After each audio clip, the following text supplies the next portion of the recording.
नमस्कार विद्यार्थियों, संस्कृत एजुकेशन में मैं महेंद्र सिंह आपका हार्दिक स्वागत करता हूं।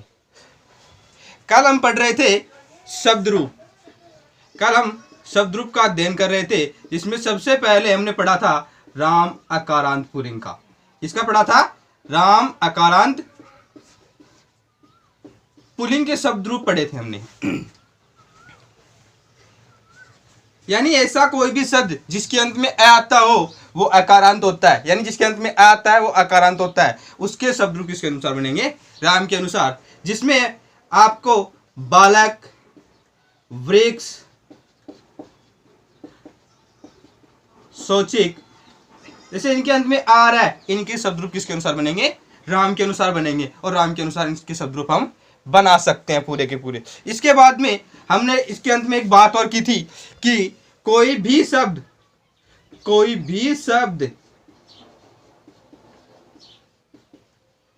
जिसके अंत में कोई भी शब्द जिसमें रै री स वर्ण आए,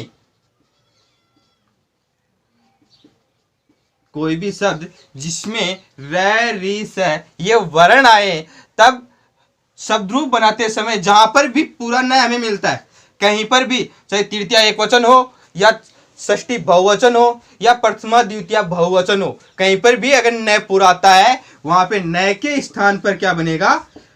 न के स्थान पर अण का प्रयोग होगा। शर्त यह है कि इसके अंदर हमें रै री स वर्ण हमें मिलने चाहिए। इसके आगे हम बात करें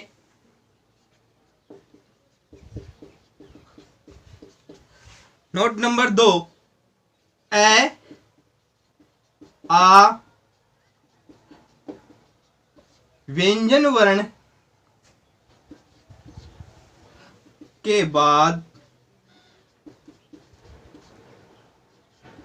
स वर्ण का प्रयोग किया जाएगा।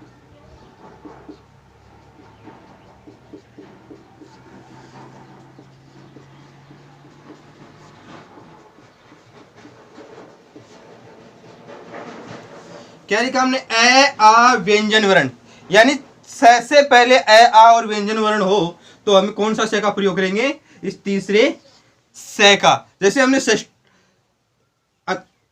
और अन्य कोई स्वर वर्ण हो, अन्य कोई स्वर वर्ण हो तो दूसरे स का प्रयोग किया जाएगा। यानी कि व्यंजन वर्ण हो तो तीसरे स का, अगर व्यंजन के अलावा कोई भी स्वर वर्ण हो, आ को छोड़ करके ई उ री किसी की भी मात्रा हो, तब हम किसका प्रयोग करेंगे? दूसरे स का। कैसे? सप्तमी बहुवचन था ना राम के अंदर, तो उसमें रामेशु शब्द बना था। क्या बना था? रामेशु। और रामेशु में स से पहले किसकी मात्रा है? ए की मात्रा है। किसकी मात्रा है? ए की मात्रा है। इसलिए हम किसका प्रयोग करेंगे? इस दूसरे स का। अगर यार स से पहले ए आ और व्यंजन वर्ण होता, तो हम किसका प्रयोग करते? स का प्रयोग करते, जिसके उदाहरण आगे हम शब्द रूप और पढ़ेंगे तब देखेंगे। अब बात करते हैं फल अकारांत नपुंसकलिंग।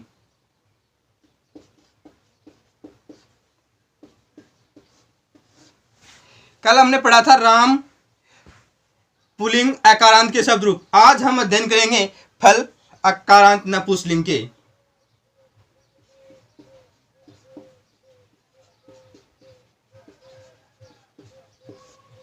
एक वचन, द्विवचन, बहुवचन। विभक्तियां कितनी अपने पास में? 7। प्रथमा, द्वितीया, तृतीया, चतुर्थी, पंचमी, षष्ठी, सप्तमी, संबोधन। शब्दरूप बनाते हैं तो प्रथमा एक वचन बनेगा फल का फलम, द्विवचन फले और बहुवचन फलानी। यानी कि एक फल ने, दो फलों ने और बहुत से फलों ने। बात करें द्वितीय विभक्ति की तो द्वितीय विभक्ति प्रथमा विभक्ति फल की दोनों एक समान ही होती हैं। फलम, फले, फलानी। आगे के शब्द रूप फल के और राम के दोनों के एक समान ही बनते हैं। तो राम में बनता है रामेण और फल में बनेगा फलेन। यहाँ पे न क्यों आया? क्योंकि शब्द के अंदर हमने पहले ही पढ़ा था क्या कि री, र और स ये वर्ण जिस शब्द में नहीं होते हैं वहां न के स्थान पे, सॉरी अण के स्थान पे न रहेगा। अगर इसमें र, री शब्द इनमें से कोई भी वर्ण होता तो यहाँ पे क्या बनता? अण होता। फलेन, फलाभ्याम,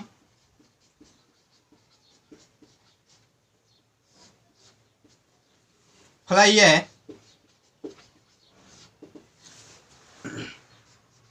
फलाय, फलाभ्याम,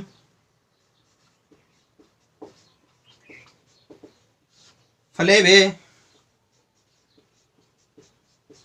फलात्, फलाभ्याम, फलेभे, फलस्से, फलयो, फलानाम,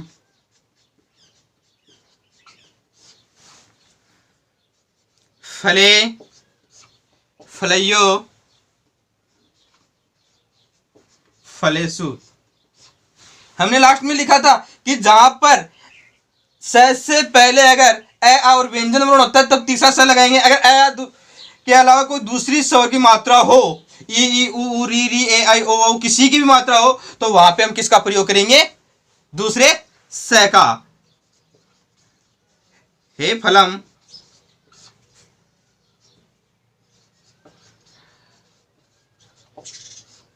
हे फले,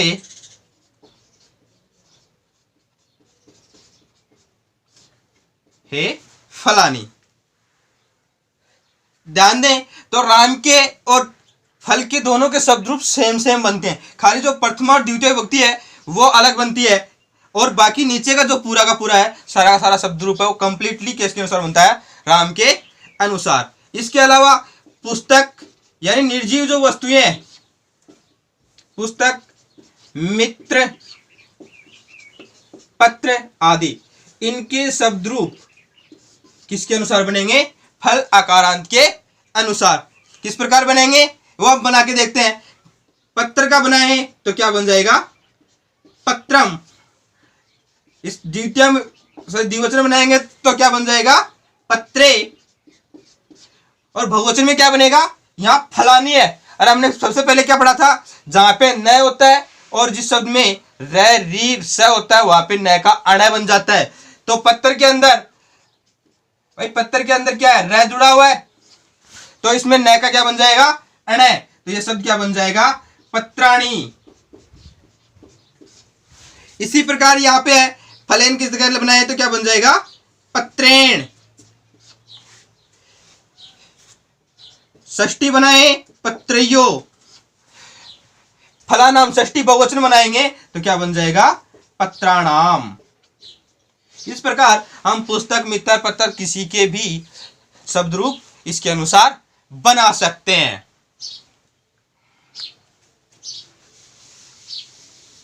यह तो बात हो गई फल आकारांत नपुंसकलिंग की। अब बात करते हैं लता आकारांत, लता आकारांत स्त्रीलिंग। यानी ऐसे शब्द जिसके अंत में आ आता हो और वो स्त्रीलिंग हो, वो किसके शब्द रूप किसके अनुसार चलेंगे? लता के अनुसार, यानी शब्द जो कोई भी शब्द है जिसमें अंत में आ आता हो और स्त्री जाति का बोध कराता हो, वो लता के अनुसार उसके शब्द रूप बनेंगे। किस प्रकार? प्रथमा एक वचन बनेगा लता, यानी जैसा है वैसा का वैसा ही रहेगा। फिर बन जाएगा लते, बहुवचन बनेगा लता। द्वितीय विभक्ति लताम, द्विवचन लते, लता। द्विवचन और बहुवचन प्रथमा द्वितीय के दोनों एक समान ही होते हैं। तृतीय विभक्ति एक वचन लतैया, लताभ्याम, लताभिय,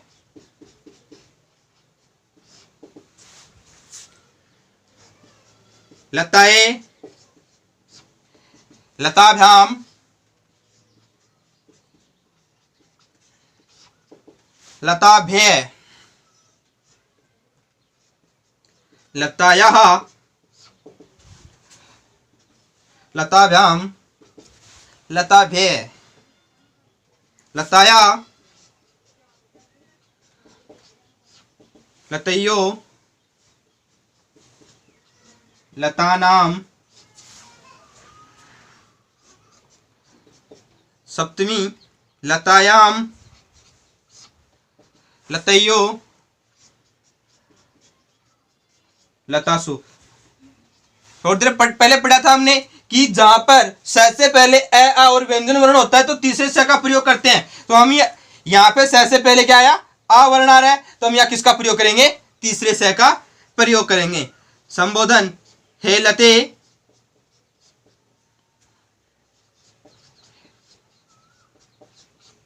हे लते, हे लता। अब इसके अनुसार हम किसी भी शब्द के शब्द रूप बना सकते हैं। जैसे सीता, सीता के अंत में क्या आ रहा है? आ, तो ये आकारांत लता के अनुसार इसके शब्द रूप बनेंगे। रमा, प्रिया,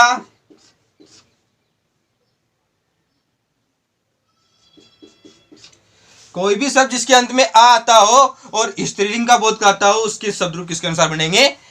लता के अनुसार। अब एक शब्द रूप बनाए हम सीता का, तो प्रथमा क्या बन जाएगा? सीता। द्वितीय में क्या है? लताम, तो यहां क्या बन जाएगा? सीताम। क्या जोड़ना हमने? जो शब्द है वो शब्द जैसा का वैसा का सा रखना है। आगे जो शब्द के अंदर जो शब्द जुड़ा है वही इसके अंदर जोड़ना है। तो इसमें मैं जुड़ा है तो इसके अंदर मैं जुड़ गया। इसमें आ की मात्रा हटकर या जुड़ा है तो सीता के अंदर आ की मात्रा हटाकर क्या जोड़ना है? या। तो ये शब्द क्या बन जाएगा? सितैया।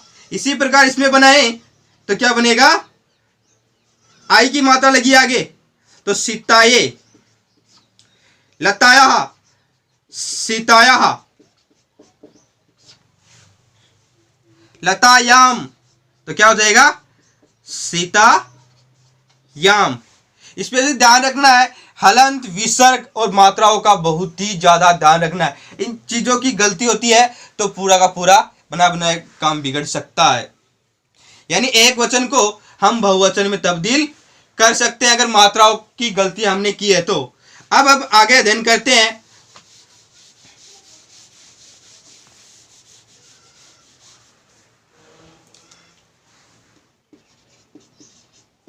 हरि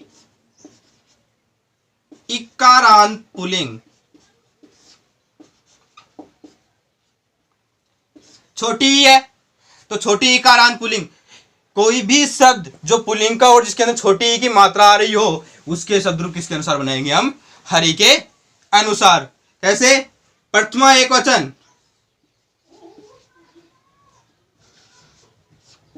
हरि है, हरि, हरइये,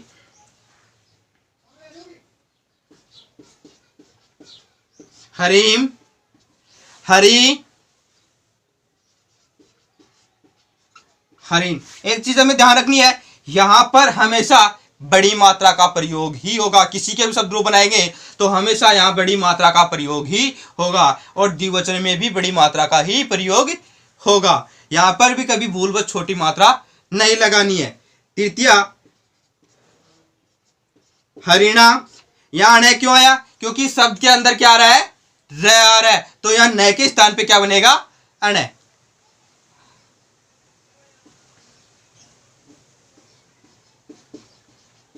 हरिभ्याम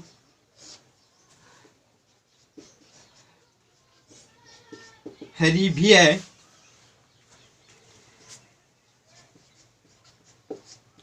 हरये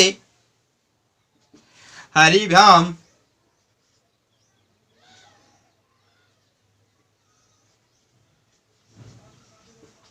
हरिभ्य पंचमी हरे है हरे हरिभ्याम हरिभे हरे है हरयो हरिनाम। षष्ठी बहुवचन में यहां पर जो भी मात्रा होगी वो हमेशा बड़ी मात्रा का ही प्रयोग किया जाएगा। या षष्ठी बहुवचन, द्वितीय बहुवचन और प्रथमा द्वितीय एकवचन हमेशा यहाँ पे बड़ी मात्राओं का प्रयोग होगा। चाहे छोटी इकारांत हो छोटे उकारांत हो किसी के भी रूप बनाए हमेशा यहाँ बड़ी मात्रा का प्रयोग ही किया जाएगा। हरऊ हरयो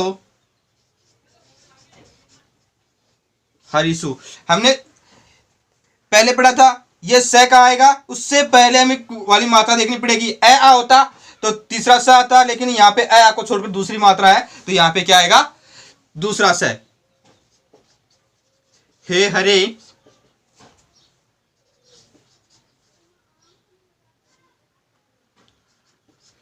हे हरि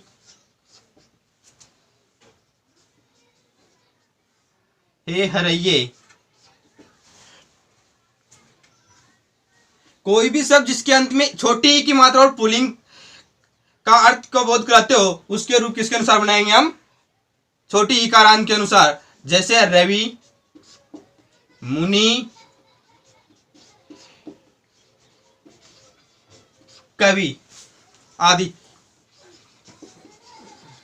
इनके शब्द रूप किसके अनुसार बनाएंगे हम? हरि के अनुसार बनाएंगे। एक बार बनाते हैं, मुनि के बनाए तो यहाँ पे हरि शब्द ऐसा का ऐसा साथ में विसर्ग लगाया तो मुनि ऐसा का ऐसा करके क्या बन जाएगा? विसर्ग जुड़ जाएगा तो ये क्या बन जाएगा? मुनि है। यहां क्या बन जाएगा? मुनि।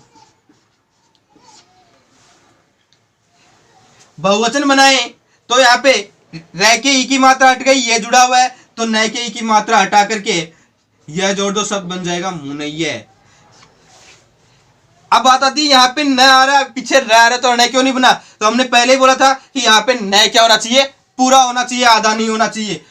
अगर पूरा होगा तभी न का न बनेगा, अन्यथा न का न ही रहेगा। यहाँ शब्द बन जाएगा मुनीन।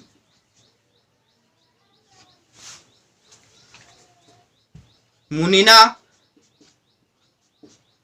अब यहाँ अण का न क्यों बना? क्योंकि यह अण पूरा है इसलिए न बन जाएगा। मुनय्ये मुने है।